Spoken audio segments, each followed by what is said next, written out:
Hello friends, let us try to understand secondary active transport using SGLT as an example. SGLT stands for sodium glucose co-transporter. There are two isoforms, SGLT1 and SGLT2. SGLT1 is predominantly found in intestine, whereas SGLT2 is predominantly found in the proximal convoluted tubule of kidney. For today's video, let us take the example of SGLT1 present in the intestinal epithelium. What is this side? This is your luminal side, and this side is the basolateral side.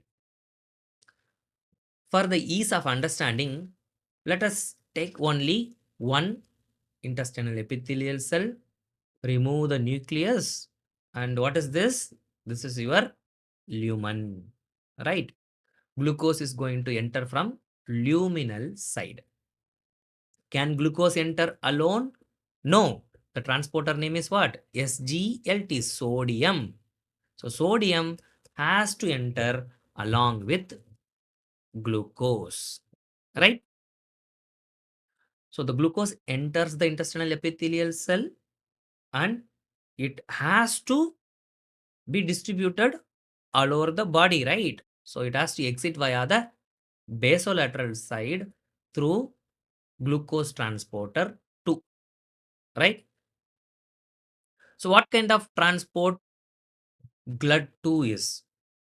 GLUT2 is an example for facilitated diffusion,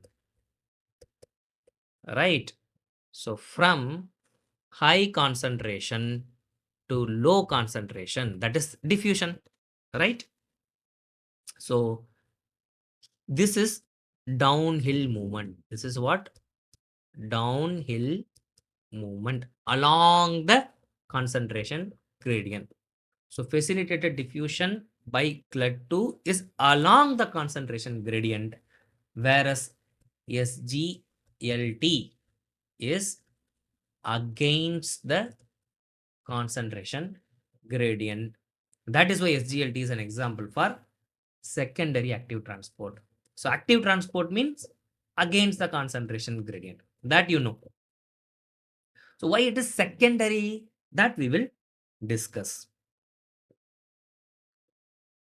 What happens to the sodium which is entering the cell inside? Sodium is predominantly an extracellular ion, right? So it cannot accumulate inside the cell, and sodium has to be pumped out by sodium potassium ATPase pump, which is an example for what kind of transport? Primary active transport, right? Because this utilizes what? This utilizes ATP, right? So this is very, very important. So SGLT is not directly utilizing the ATP.